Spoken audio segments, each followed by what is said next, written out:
Assalamualaikum warahmatullahi wabarakatuh.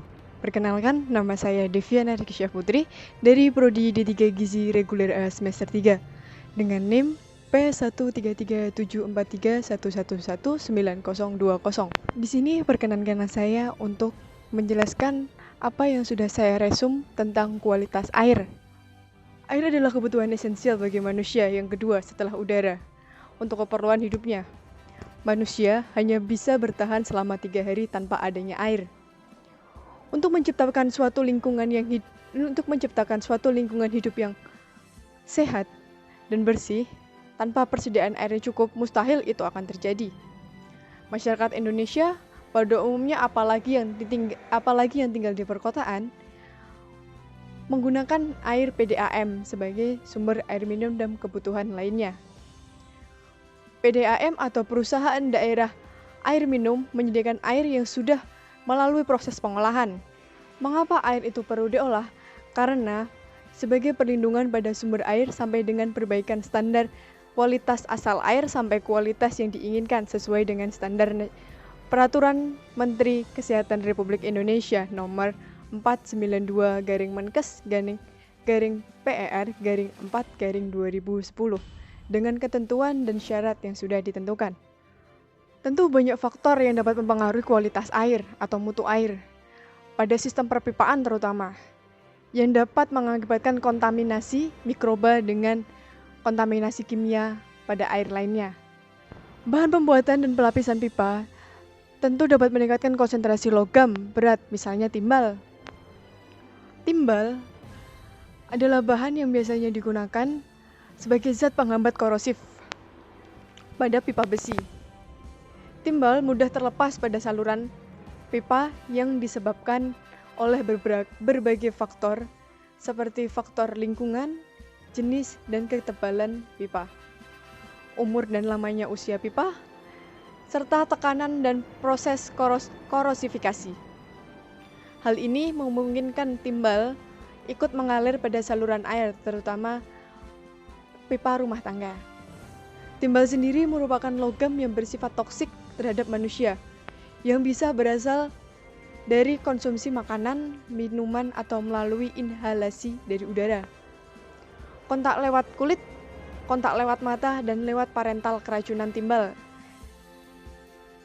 yang dapat menyebabkan efek kuat, akut, dan kronis. Gejala keracunan kronis ditandai dengan rasa mual, anemia, sakit pada bagian perut, dan dapat menyebabkan kelumpuhan. Keracunan timbal sendiri dapat mempengaruhi sistem peredaran darah, sistem syaraf, sistem urinaria, sistem reproduksi, sistem endokrin, dan jantung. Komplikasi akibat timbal ini bukan hanya pada sistem syaraf, tapi juga pada tulang dan gigi. Berdasarkan uraian di atas, penelitian dari jurnal yang sudah saya ambil adalah melakukan analisis kandungan timbal pada air melalui saluran pipa penyaluran PDAM. Penelitian ini merupakan observasi laboratorik yang bersifat deskriptif dengan teknik analisis kuantitatif.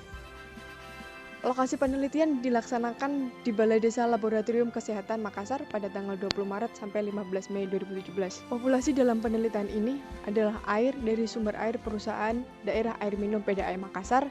Sampel dalam penelitian ini adalah air saluran PDAM Ratulangi Makassar sebanyak 5 sampel dari 5 saluran PDAM Ratulangi Makassar dengan teknik pengambilan sampel dalam penelitian adalah accidental sampling, yaitu 5 air yang berbeda. Pada analisa kuantitatif, kadar unsur timbal dalam sampel diperoleh hasil ekstrapolasi serapan larutan sampel ke dalam kurva standar, yaitu dengan cara memasukkan serapan ke dalam persamaan regresi yang didapat. Kadar timbal dalam sampel belum melebihi dari nilai ambang yang diizinkan. Ditemukannya kadar timbal dalam sampel yang disebabkan oleh berbagai faktor seperti dari alam, penampangan suhu sumber air yang hampir sepenuhnya berbahan besi, juga pipa besi yang menjadi saluran pertama dari sumber penampungan. Selanjutnya, hal yang dikhawatirkan akan terjadinya akumulasi kandungan timbal dalam tubuh dan dapat memberikan efek racun terhadap banyak fungsi organ di dalam tubuh. Berdasarkan penelitian, menunjukkan bahwa analisis kualitas kandungan timbal pada sampel air terlihat pada tabel 4.2 seperti yang tertera di sini. Semua air yang diambil sebagai sampel mengandung timbal dengan kadar kurang dari 0,01 mg per liter, di mana kadar yang diperoleh sangat kecil atau di bawah batas deteksi metode.